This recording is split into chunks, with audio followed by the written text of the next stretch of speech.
Welcome to Metamorphosis with Dr. Tassel Faith. In the next hour, you will embark on a journey to awaken your inner identity, remember the truth of who you are, and come home to yourself. Enter your transformative chrysalis, experience the fundamental change you need, and emerge a leader for your own life and for the planet. Transform your world naturally and supernaturally. Metamorphosis begins now. Hello, everyone. Welcome to the Metamorphosis Show. I'm Dr. Tassel Faith, your priestess of metamorphosis. Stay with us for the next hour and let us help you experience your own powerful metamorphosis. It is an amazing honor to greet and welcome our absolutely amazing guest, Dr. Jo Vitale, to the show. So thank you so much for being here, Dr. Jo.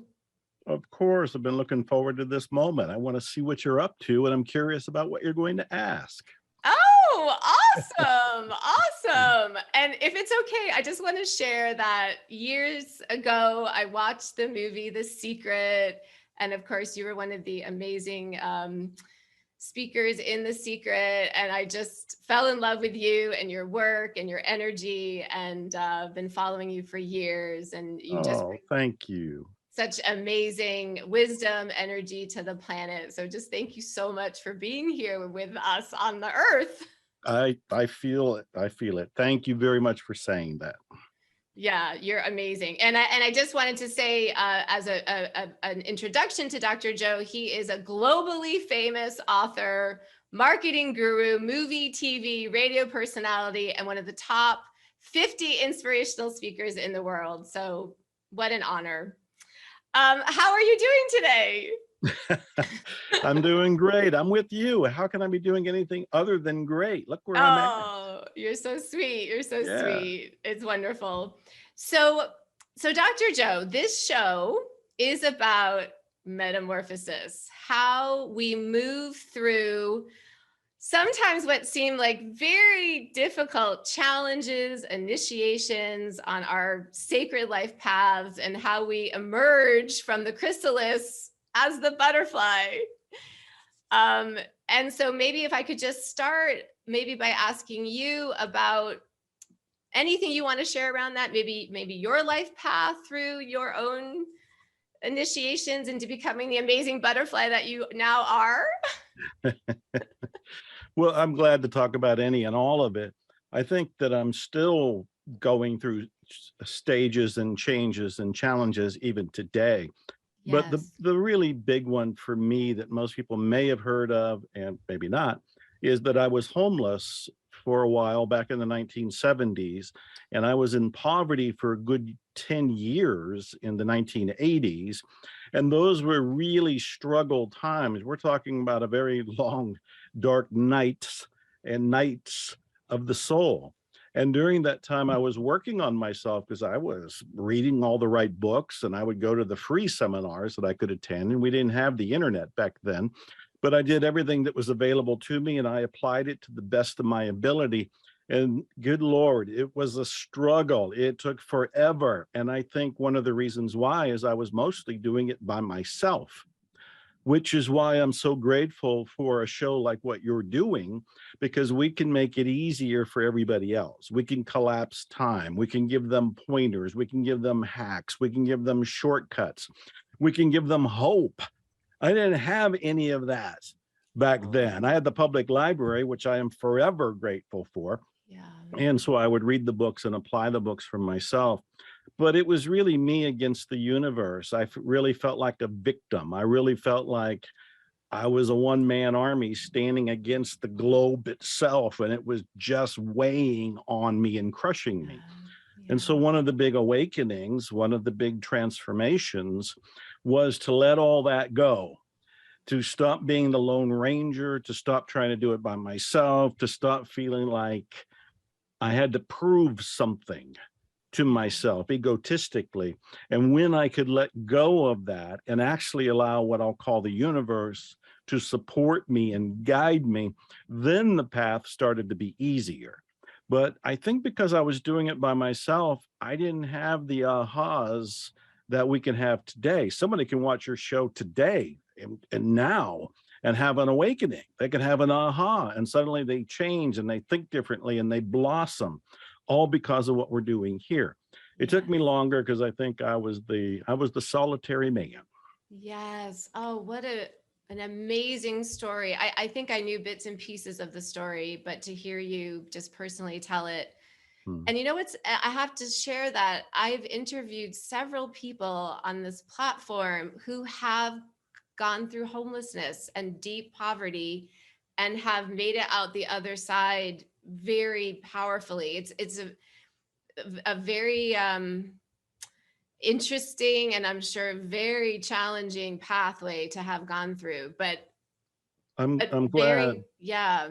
I'm glad that you said that, because I want people to have hope. I don't know where everybody is. They're probably in various places and stages in their evolution as they watch your show here. And some people might still be struggling. After all, there's been a pandemic for quite a while, and people have been resigning from jobs, fired from jobs, trying to find their ways, trying to create a new way. And so there could be people watching that are in a desperate place. And I think it's wonderful that you can say, I've been interviewing these people who were where you were, or they were struggling, or they were homeless, or they were in poverty, and they broke through. That is inspiring. That gives us motivation. That gives us hope, which is why I'm glad that you brought it up. I want everybody to know that you can transform. I don't care who you are, where you are, what you're going through, you can transform. You are a walking, living, breathing testimony to just incredible transformation and sharing it so beautifully. I'm just so grateful to hear this story. And if you don't mind, I'd love to ask you a little bit more about this point where you say you let in the universe. You were the lone wolf. You were doing it all on your own. How did you make that shift? What did you actually do for others who might want to try the same practice? Oh, it's a great question. And I can remember back to that time when I was beginning to let go, because I didn't quite let go. And I think this is the important insight. What I was doing was experimenting. I was looking at my life and going, all right, I've been trying to do it on my own, went homeless. Continue to try to do it on my own, went into poverty. It's like, okay, that part doesn't seem to be working. And I kept hearing, trust your intuition. I'm like, why would I trust my intuition? Why is it any smarter than my intellect? How is it going to help? And I reluctantly, with great reservations, would pay attention to the gut feelings, but I didn't always listen. And every now and then I would go, okay, I'll try it. It said turn left this time. And so I'll turn left, and maybe something happened, maybe nothing happened. But I also felt like I was building a belief muscle in trusting my inner guidance. When I started to trust my inner guidance a little bit more, I noticed that things got a little bit easier. Every now and then there'd be an opportunity that came to me as I was struggling through life and trying to make a career as an author for myself. And I would pay attention to my gut. And sometimes the gut said, don't take it. And my intellect would say, they're offering you money. You need money. You want survival. Take it. And the intuition would go, nope, don't take that. And I wouldn't listen to the intuition. I'd go, no, I need the money. I need to pay whatever I needed to pay for. I had logical reasons for it. And so I would take the money, and soon enough, I'd find out that the client was insane, or what they wanted wasn't going to work for me.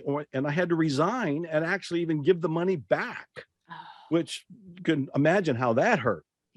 And so I would think, all right, the next time intuition comes around and says, Joe, don't take the money, wait, I'll wait. And then I would find out another offer and a better person, or a person more in alignment with who I was and who I was at the time. I would take that and it would work out. So I would say I was experimenting with letting go. I didn't have the one single, not at that time anyway, awakening experience and went, oh, and the skies opened. And now I know, always follow your inner guidance. God said so. I didn't have that. It was more of, let me try it, work that time. Let me not try it. I'd get bruised. Then I would go, okay, let me try it again. And I'd keep learning to follow the intuition. And what I learned is that I learned to have 100% faith in it. And when I moved into that, the road became clearer and smoother, less bumps, less detours, less traffic jams, and opportunities would start to pick up. And so I just thought, okay, my job is to say yes to my intuitive, my conscious, that inner guidance system, that GPS we're all born with, but most of us haven't turned on. And if we have turned it on, we don't always listen to it. It's like, oh, let's turn that down.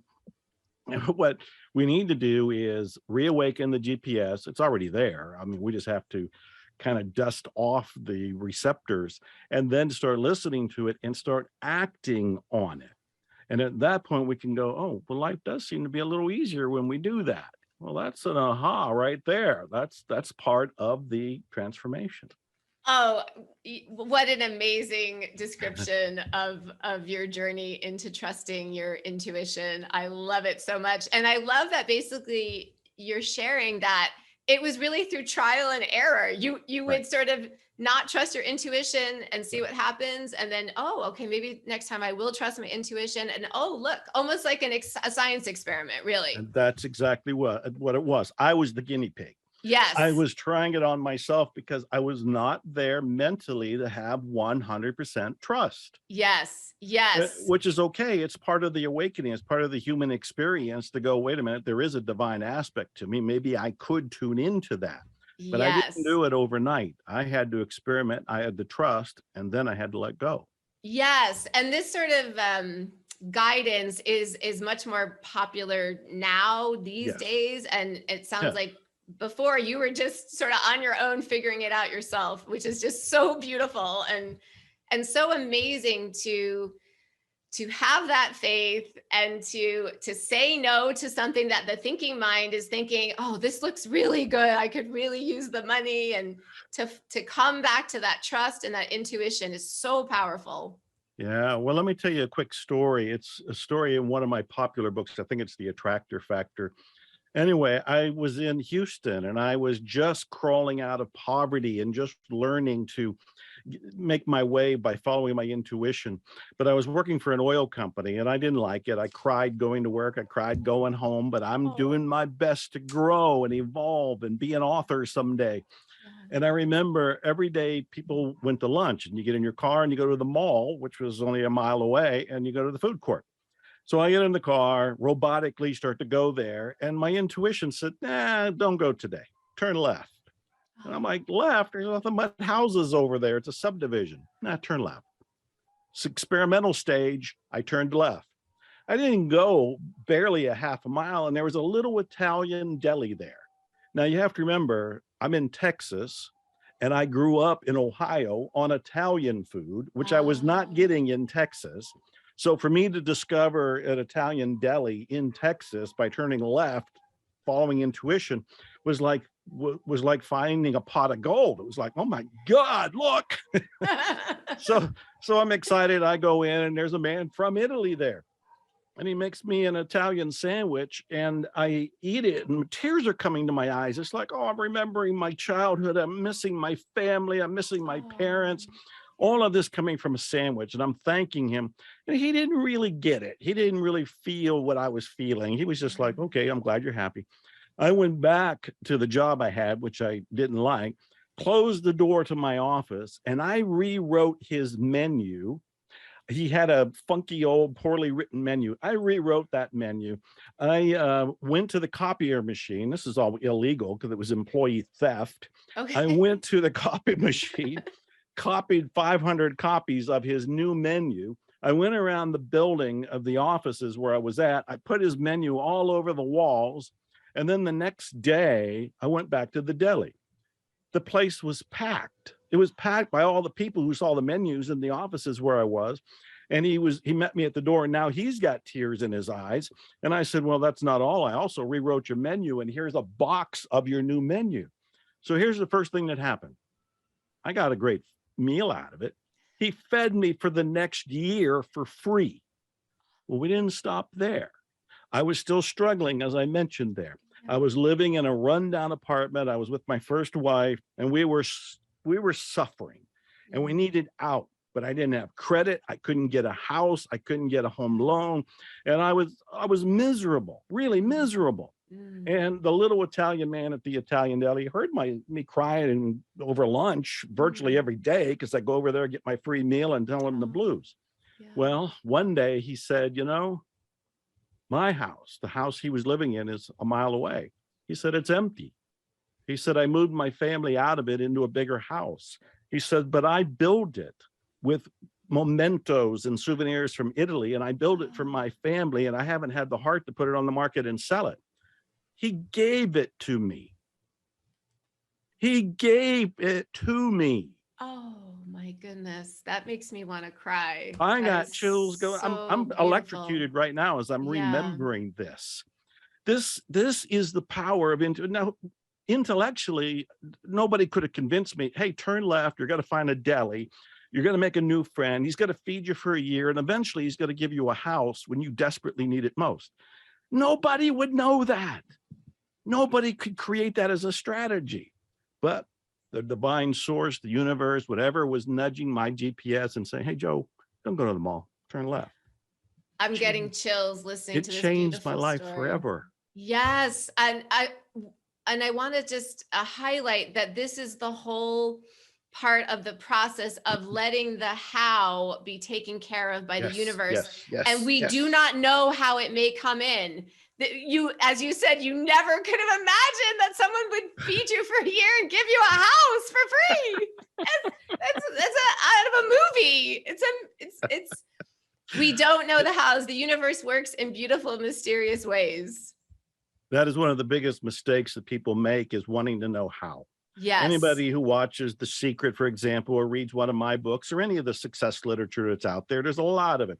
And they hear about goal setting and visualization and trusting the universe and going for your dreams. And the number one thing everybody asks is, yeah, but how? How do I do it? What do I do?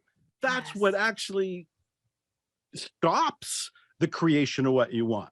You get into your head and you start to try to figure it out. And the truth is, you don't have to figure it out.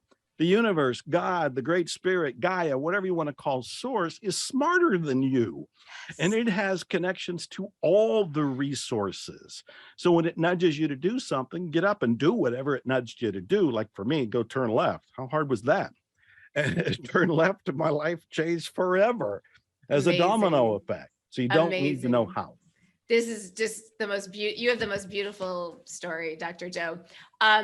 We're going to just go to a quick break. And when we come back, we're going to talk more with the amazing Dr. Joe Vitale about this process, about how to let go, how to awaken your GPS, how to live in your faith and bring through all your dreams for your life. You are listening to the Metamorphosis Show on Transformation Talk Radio.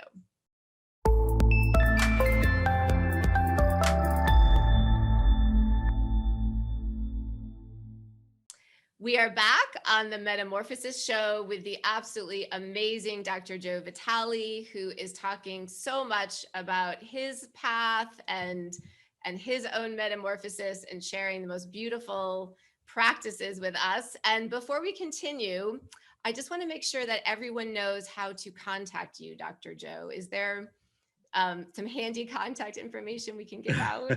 Well, thank you for the opportunity. First of all, I'm not hiding. So it's real easy to find me online. I've got hundreds of websites. I'm very active on social media. I'm posting new video every day on Instagram and Facebook. And on those accounts, I'm Dr. Joe Vitale, Dr. Joe Vitale. So I would recommend following those accounts like Instagram and Facebook, and you'll be able to keep up. I have lots of books. They're all on Amazon. I have new books like Your Unlimited Self is brand new. Karmic Marketing is another new one out there. The Fifth Phrase is another new one. I'm working on another one called Unexpected Kindness. That'll go on there. I guess the main website is my nickname, Mr. Fire.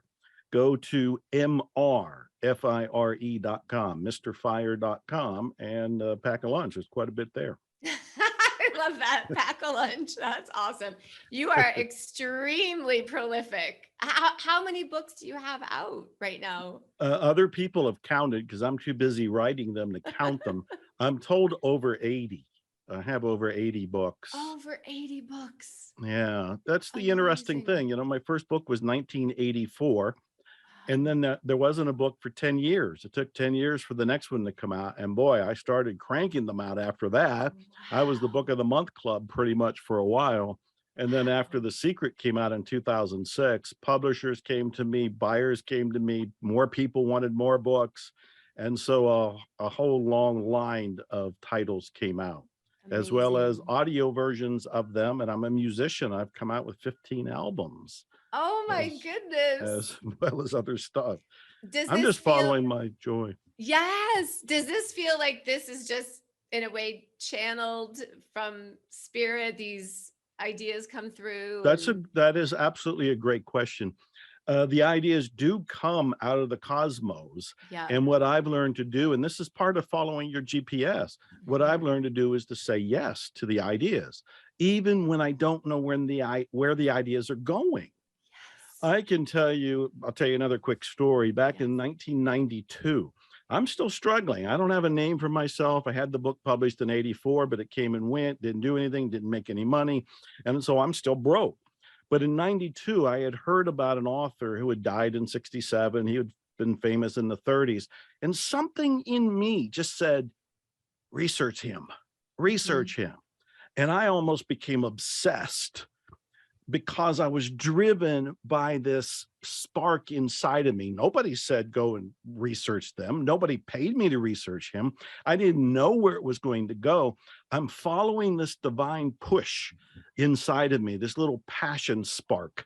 And I truly do devote all of my time. Back then, we still don't quite have the internet in 92. And so I'm going to the libraries, I'm using interlibrary loan, I'm whatever money I can get, I'm buying the books that are related to this guy. I'm doing all of this research. And long story short, I end up writing a book about the research. And the book was called The 7 Lost Secrets of Success. I didn't know it would be a book. This is the important thing. All I did was, like earlier, turn left. Well, this one was research this person named Bruce Barton. And so I did. It ends up being a book. The book ends up being published. The book becomes so successful, I sell 19,000 copies to one person who bought it for everybody in his company. It was one of the biggest paydays of my career to that point. And I went around the world because of that. That book got me clients because people would read it and said they understood me as a person because of how I wrote the book. I would get clients from that book. That book has been reprinted by another publisher who paid me big money to reprint it. It's still in print. It's on Amazon now as the revised version, The 7 Lost Secrets of Success. But take this all the way back to that moment in 92 or whenever it was that I just got this, go write this, or not, it didn't say go write a book. It said go research Bruce Barton. And I just followed the spark. So yes, many times it's just me receiving an idea and being smart enough to go, okay, yes, ma'am, yes, sir, I will go research it, I will go write it, I will go develop it, but I never know what it's going to do. I never know that it'll make money, make fame. I don't know anything. All I'm doing is saying yes. Yes, saying yes. And could you possibly share maybe any technique or strategy that you've used with your thinking mind? Your heart is saying yes, you're following your intuition. Do you do something to try to calm down your thinking mind that might go into fear or worry? That's also, you're great at this. These are great questions. This goes back to experimenting. In the early days, when I was experimenting with following intuition and not following intuition, there'd be times when I would receive an idea and I go, I'm not going to write that. I don't know. Nobody's going to want to read that. Nobody's going to want to publish that. And I would submerge it. I would suppress it. And then I think we all have had this experience where we've had an idea and we didn't act on it. A few months later, you go into a bookstore or you drive down the road and somebody else did your idea. Mm-hmm. I saw that happen enough times ago. Okay, Joe, wake up. Then the next time an idea comes in, you say yes, you act on it. Because my theory is that the universe is supplying these ideas to us, but the average person, the vast majority of people just kind of turn it off. We just go, well, thanks for the idea. Somebody should do that. Not me, not now. I don't have the time, don't have the money, don't have the experience, don't have the education. We talk ourselves out of it. I have learned not to do that. That's how you shoot yourself in the foot. That's how you create self-sabotage. That's how you miss out on success in life. So I did it enough times where I did blow it and I did miss it. And I'm still struggling to know, okay, when the ideas come now, I'm saying yes. That's one reason I have 80 some books. I said yes. Somebody else might have said yes to one book and I got one book to brag about. I got 80 some books. I did the same thing with music.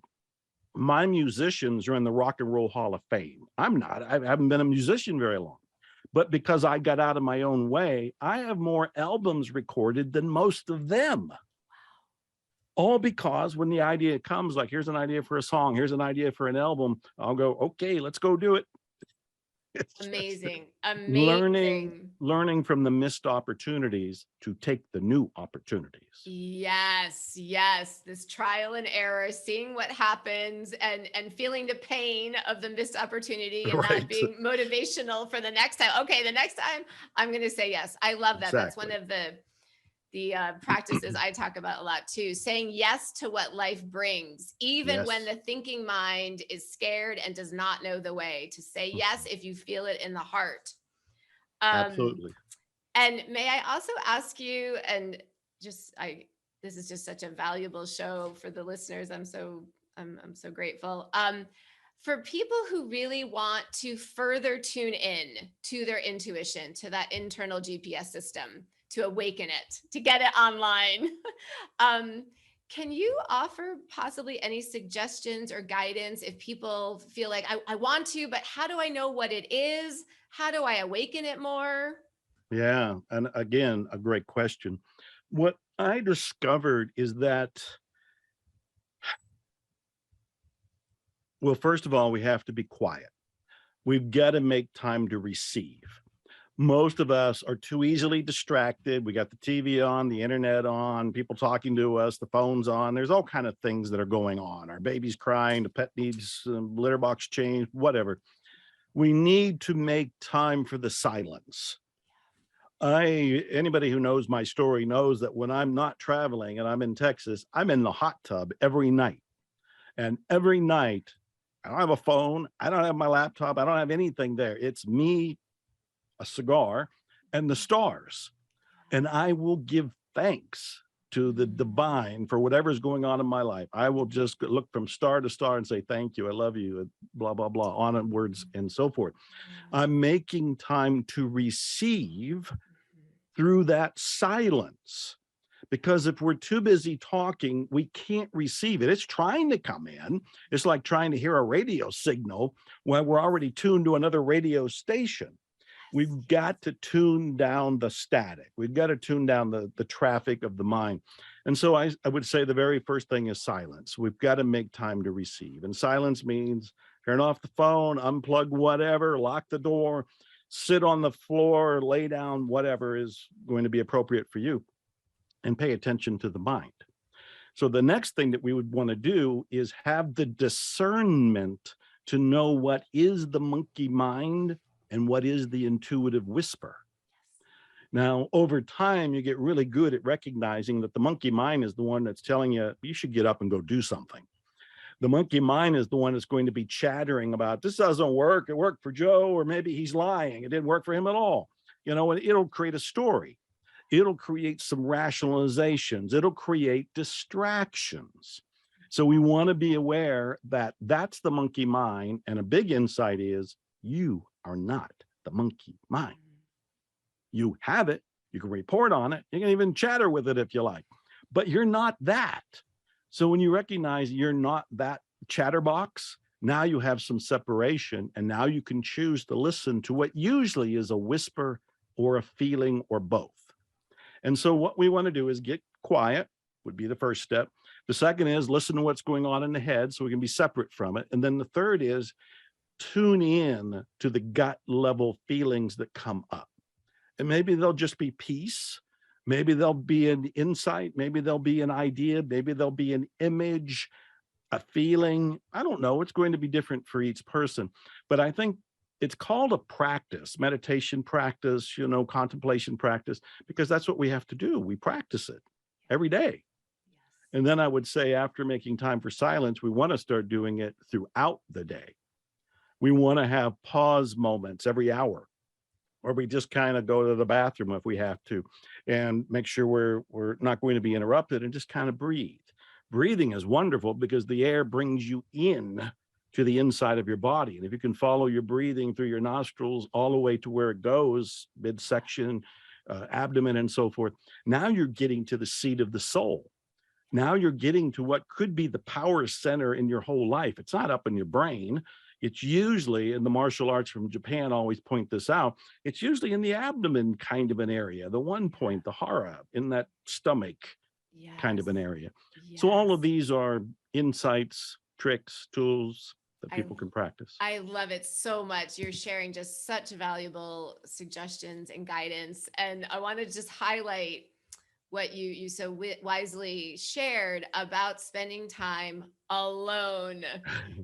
And I know this has been a huge piece of my own journey, spending time alone. And I was the type of person who would go kicking and screaming into spending any time alone. I was very uncomfortable spending time alone. And, we live in a society that may not really teach us that is so valuable. There's so many distractions, other people, and then everything else that we can distract ourselves with. But I'm right with you. The time I know I have spent alone in my life has brought me the greatest treasures. And as you said, has helped me learn to discern that intuitive whisper versus my thinking mind. Yeah. And I'm curious, and you spoke to this. I know for me, I can kind of feel my thinking mind is just right up here. And the intuitive source coming through me does feel more like it's here, like in my gut. And so I wonder, for other people listening, just sort of discerning where am I really feeling the consciousness, the energy? And that is a very helpful tool to delineate. I think that's brilliant, because most of the time we are focused up here. Our eyes are up here, our mouth is up here, ears are up here, brain's in there. And so we think that's the seat of the operation. And it's not. You're not your eyes, you're not your body, you're not your emotion, you're not your brain, you're not your thoughts. You're the spiritual essence that is getting to operate all of these different things. So you're living inside it. This is almost like an astronaut suit. And you were born with one that you were put inside of it. But where's the seat of it? Where's the actual awareness? It seems to be deeper in the anchored part of the body. It isn't really up here. We get fooled because we spend so much time paying attention to the senses, which are picking up here. But actually the beingness, the wisdom, the intuition, the GPS is down here. So I like what you had pointed out, because this is one way to get discernment. When we get to the place, and maybe we made time, we're starting to relax, we're sitting alone, we're going to the silence, and then we hear all kind of bells and whistles going off in our head, and we're trying to tell the difference. Well, one way to find out is, do they seem to be coming up here? Exactly. Most of the time when we're thinking, it does feel like it's up here between the ears. That's up here where the brain is.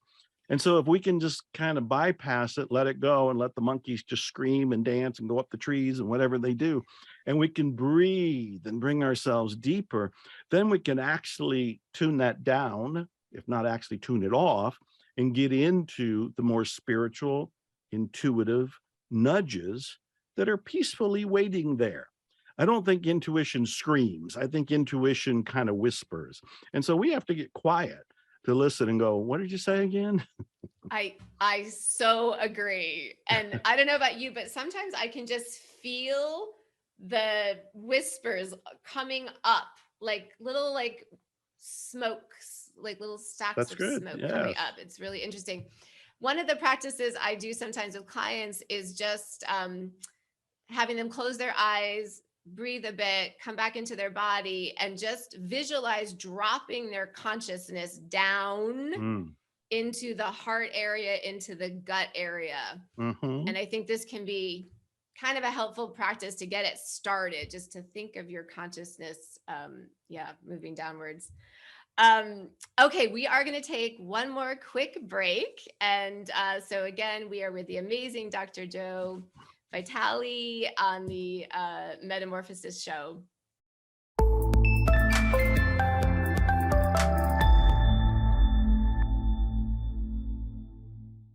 Hello, we are back on the Metamorphosis show with the amazing Dr. Joe Vitale, and he has been dropping the mic left and right with his amazing wisdom, the story of his life and his beautiful practices, and what an honor to talk with Dr. Joe. And is there anything else that we want to tell the listeners about what you're up to? Any upcoming special event or? Thank you so much. Yes. One of the things I'm most excited about is I have my own online television show, and it is now being seen or heard on 1,000 platforms across the galaxy. And I put up a website where all the shows are being posted. It's ZeroLimitsLivingTV.com. ZeroLimitsLivingTV.com. And I'm having a blast because what I'm doing is finding the people I admire. They're authors, they're speakers, in many cases, I interviewed one the other day who's a living legend in so many different categories. It's almost supernatural, his level of success. And I got to interview him. So I'm like a little kid. I'm handpicking all these guests. I'm bringing them in, and then I pick their brains to find out what I want to know for myself and by extension for all the people watching the show. So that's one of the things I'm very excited about. Zero Limits Living. It's at ZeroLimitsLivingTV.com.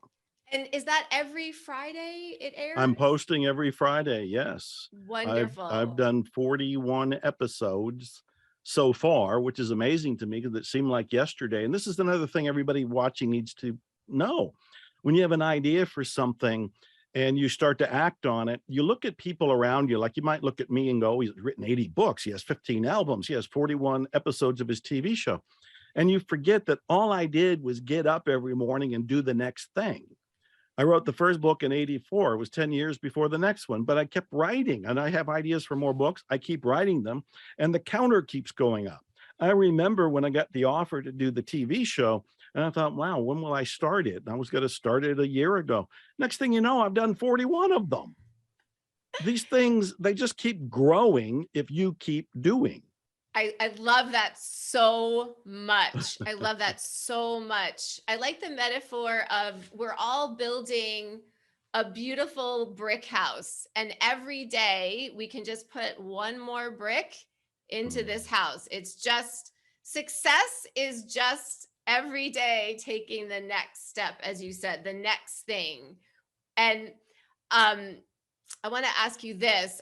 One of my prayers that I say almost every day to Spirit is, show me the way. Yeah. Show me the way today to my next best step, to my highest and best, to serve myself and the world. Mm-hmm. And I love that when I say that, it comes in, the guidance comes in. So we can always ask, because we don't know the thinking mind. We don't know. Right. We want to invite in the power of the universe. Well, I'm glad you pointed that out, because asking is one of the big secrets to success. And when I say asking, I think there's two levels of asking. The very first level of asking is to ask the people who can help you. So if somebody is doing something that you want to be a success in, or you want to learn something about, ask. It's one of the things I learned to do when I was a kid. I thought I was going to be a boxer when I was a kid. And Jack Dempsey, one of the very first heavyweight boxing champions of the world, was alive. I wrote to him. As a kid, I wrote to him. He wrote back. When I thought I was going to be a magician, I wanted to be Harry Houdini. Houdini was dead, but a fellow who knew Houdini, who was a famous magician himself, was alive. I wrote him. He wrote back a 2-page letter of advice. So, and I've done that throughout my entire life. So the first level is ask people who can help you achieve your goals, your dreams.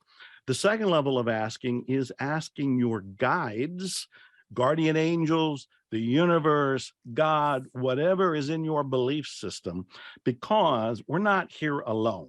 We're not just these individual egos. We're actually part of a bigger system. And I learned a long time ago, I actually have guardian angels. You do too. Everybody watching does. But our guardian angels are largely unemployed because we don't ask them to do anything. And what I do, and I virtually do this every day, I'll think about what I'm trying to achieve or what I'm going to do, and I will ask my guardian angels to assist me. Before I got on this very show, I took a moment to talk to my guardian angels and said, look, help me to be clear, help me to be present, help me to be inspired, help me to be inspiring, help me to be clear, help me to be articulate, help me to be helpful to the people that are watching. I asked my guides to assist me. So whether it's your guardian angels or you think you're talking to Jesus or whoever it is for you, talk to them. Get the help. I love this. I did the same thing. I do the same thing all the time. I did the same thing. I love it so much, everything you're sharing. And getting back to asking others for help, I love this too. And I'm curious what your experience with this. You may ask and people may say no, and to not take that personally and to not let that prevent you from asking someone else, to not stop at, some no's, to persevere through the no's.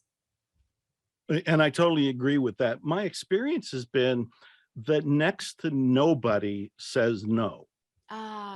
Beautiful. If you approach the person with respect and with sincerity. So in other words, when I wrote to the various experts throughout my life, I didn't go for a handout. I didn't say, send me money, get me a job. I didn't say anything like that. I was looking for advice. I was looking for insight. A sincere person asking for a genuine assistance of some sort, I would believe almost always gets a yes. And today, because of the internet and the old Kevin Bacon rule of thumb, you're only 6 people away from anybody you want to meet in life. That is incredibly true. Virtually anybody that is alive that you think might help you, there's a way to reach them. The other part of this is don't be attached to an answer from them. If for some reason they don't reply and you get a no, or they send you a note that just says, here's an autographed picture, don't bother me, kid, move on. Accept it. Accept it and move on literally to the next person or the next thing. Getting hung up and needing or being attached or being addicted to the way things work out are going to stop the flow of success. If inspiration tells you, like it did when I was a kid, and I didn't even know what inspiration or intuition was, but that something said, Joe, write to Jack Dempsey. I wrote. But if Jack Dempsey hadn't written back, I would have written to somebody else. I would have moved on to the next resource for me. So don't get hung up on the responses. Just focus on the inspired action. Absolutely. I love that so much. Focus on the activity, the inspiration, not the outcome. The outcome will come in divine timing. Yes. And just my own quick little story here is, such an honor to interview you. I've had some other amazing guests, Neil Donald Walsh and people like this. But I have reached out to many people.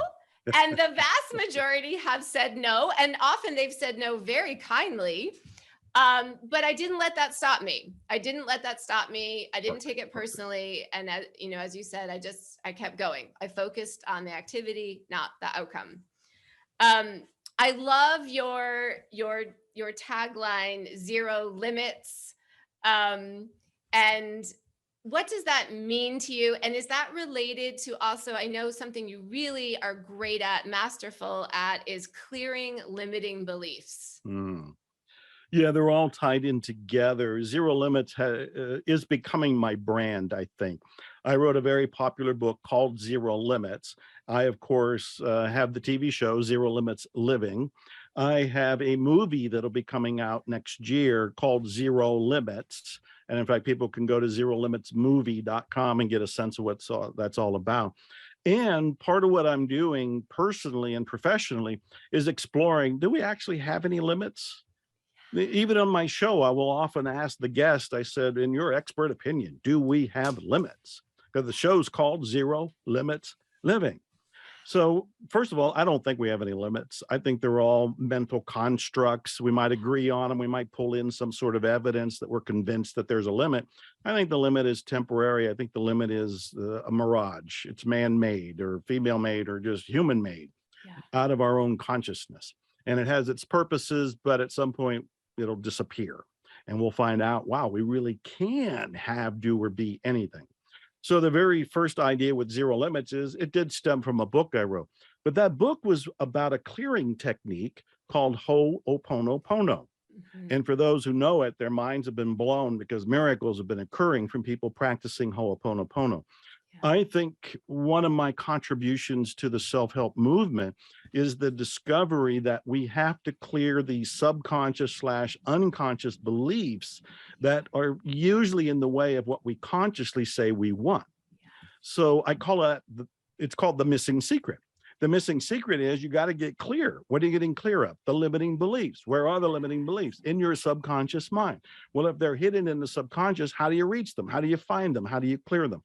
That's the big $1 million question. There's lots of different ways. I mentioned one of my books, Your Unlimited Self. There's 10 different ways to get clear in that book. The book Zero Limits talked about one way, Ho'oponopono, and I'll quickly tell the story. Ho'oponopono is one of the most mind-stretching, miraculous, unbelievable, and unforgettable processes. And it came to me through a story that in itself is legendary.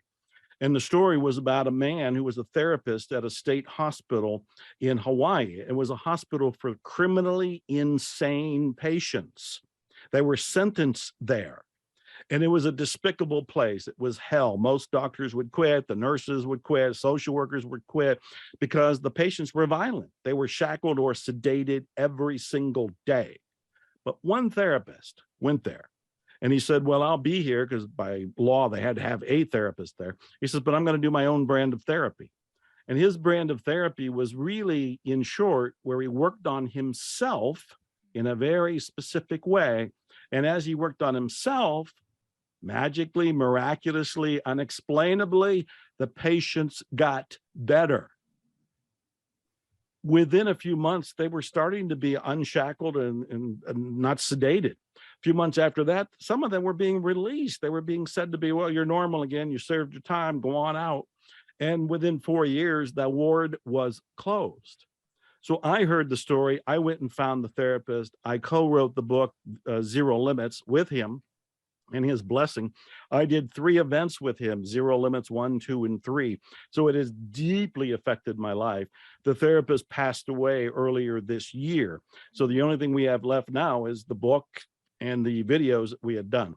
But let me share the process, if you don't mind, with people, because it's a very simple thing that they can do right now. And if anybody's struggling, they got a problem, a challenge, well, here's your way out. Ho'oponopono has a couple key principles. The first is everything that you're experiencing is a projection of what's inside of you. So there's no more blame. It's all total responsibility. Whatever you're saying, it's my boss's fault, my daughter's fault, my neighbor's fault, the COVID's fault, whatever. All of those are smoke screens. The real thing happening is that your inner is creating your outer. So knowing that means you have to change your inner. So what do? In Ho'oponopono, you have your relationship to your creator. Now as I'm talking to you, I keep touching my chest because that relationship is more in the heart area. It's not up here in the head. We're not intellectually having a conversation with this creator, but we're feeling our creator, and we want to communicate with the creator. And so I'm feeling my problem. I'm realizing the problem is coming from within me. I don't know how. I don't know what the belief is. I don't know where it started. I don't know how to do anything about it, but the divine does. So while I'm inside myself feeling all of this, I'm asking the divine to clear it and correct it. And I'm asking with 4 simple phrases. This is the cornerstone of Ho'oponopono. The 4 phrases are, I love you, I'm sorry, please forgive me, and thank you. I love you. I'm sorry. Please forgive me. Thank you. That's it.